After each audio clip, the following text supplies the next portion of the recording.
آج 11 سپتمبر ہے اور 9/11 کے واقعات نے 2001 کے بعد سے پوری دنیا کو بدل دیا اور دنیا اپنے 2001 سے پہلے والی صورتحال کے اندر شاید کبھی بھی واپس نہیں جا پائے گی.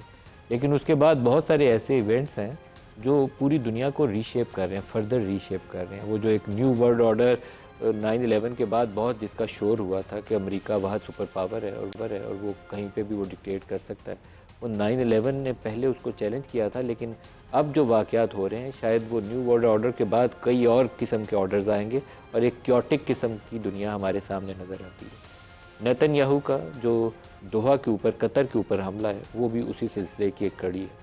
نیتن یاہو نے 9/11 کے واقعات کا تذکرہ کرتے ہوئے جو دوحہ کے اوپر اٹیک ہے اس کو تشبیہ دی ہے اس حملے کے ساتھ جو امریکہ نے اسامہ بن لادن کی تلاش میں پاکستانی علاقے ایبٹ آباد کے اوپر کیا. اب یہ بڑا انٹرسٹنگ ہے, جو پیس ٹاکس ہو رہی تھیں فلسطینیوں کے ساتھ, حماس کے ساتھ اور اسرائیل کے ساتھ, قطر اس کو ہوسٹ کر رہا تھا. پہلے ایران کے ساتھ جو پیس ٹاکس ہو رہی تھی اس کو قطر ہوسٹ کر رہا تھا اور امریکہ نے اور اسرائیل نے ایران کے اوپر حملہ کیا. اب اسرائیل اور حماس کے مابین دوبارہ قطر پیس ٹاکس ہوسٹ کر رہا تھا اور اسرائیل نے, نیتن یاہو نے غنڈہ گردی کی اور غنڈہ گردی کرتے ہوئے دوحہ کے اوپر اٹیک کیا. انہی جو پیس نیگوشیٹرز تھے انہی کو جا کے ہٹ کیا. اب یہ بدماشی اور غنڈہ گردی ہے, اس کا دنیا کے کسی بھی مہذب معاشرے کے کسی بھی واقعے کے ساتھ تعلق جوڑنا ممکن ہی نہیں ہے. اسامہ بن لادن کی بھی ایک ہسٹری ہے جس کے اندر پاکستان کا ایک حصہ ہے. حصہ میں بتاتا ہوں کہ حصہ کیا ہے.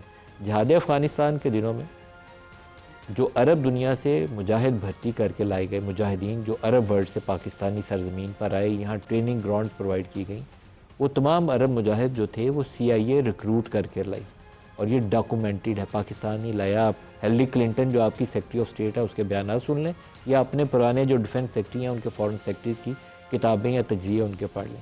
تمام عرب مجاہدین بشمول ایمن الظواہری اور اسامہ بن لادن, ان کو CIA اس علاقے میں لے کر آئی. کس لیے لے کر آئی؟ روس سے لڑوانے کے لیے.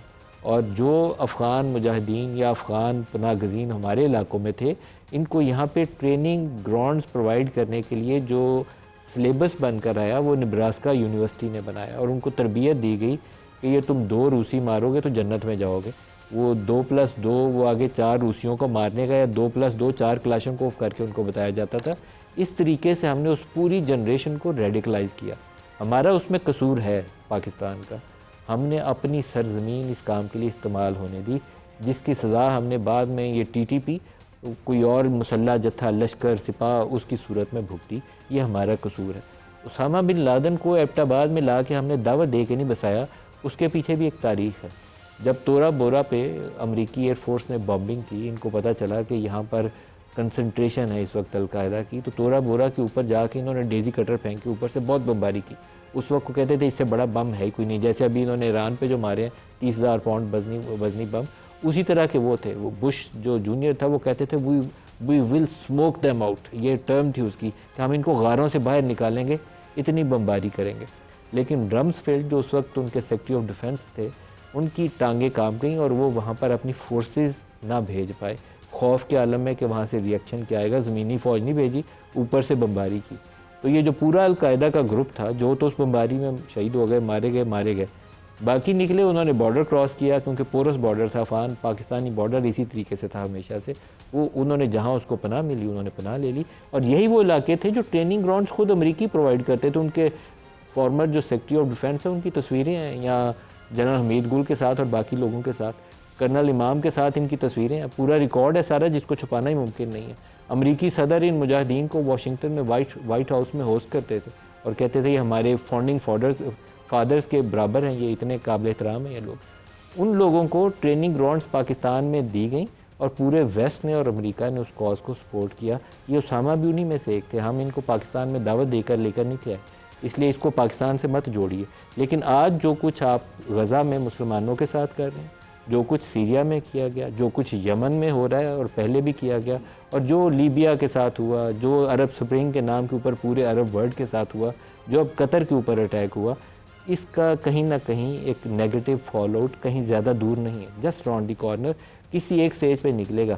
50-60 ہزار آپ انسانوں کو, نہتے انسانوں کو ہاسپٹل کے اندر 2-2 3-3 ماہ کے بچوں کو آپ مار دیں اور آپ بھوک کے ہاتھوں باقی لوگوں کو قتل عام کر رہے ہوں اور اپنے آپ کو آپ مہذب کر لائیں. یہ ویسٹ جو پوری دنیا کو ہیومن رائٹس کے لیکچرز دیتا تھا اور امریکہ بتاتا تھا آپ کے ہاں یہ ہیومن رائٹس وائلیشنز ہو رہی ہیں, وہ اس کو یہ وائلیشنز نظر نہیں آئیں. 50-60 ہزار لوگوں کو مار دینا اور پتہ نہیں لاکھوں کو اپاہج کر دینا اور جو باقی وہاں ہیں ان کو بھوک اور افلاس کے ہاتھوں مار دینا.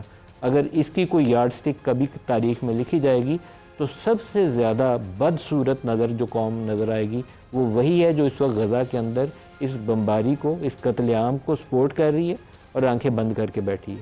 مسلمان دنیا اس وقت سب سے زیادہ لاچار اور لاغر نظر آتی ہے, اس لیے کہ ہزار ارب ڈالر کے آرڈر امریکہ کو دے کر اپنی بادشاہتیں بچانے کی تو کوشش کر رہے ہیں, اپنے دفاع کو مضبوط بنانے کے لیے کوئی جوائنٹ میکنزم ایوالو نہیں کر رہے.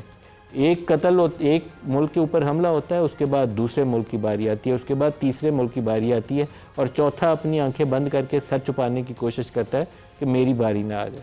پاکستانی وزیر اعظم نے آج دوحہ کا دورہ کیا اور واپس آئے, لیکن جب تک یہ جوائنٹ میکنزم کے اوپر کام نہیں کریں گے اس کے علاوہ ان کے بچاؤ کا کوئی حل نہیں ہوگا. وہ ایک علاقے کا گنڈا بن کے باری باری سب ملکوں کے اوپر حملہ جیسے وہ پہلے کر رہے ابھی بھی کرتا جائے گا.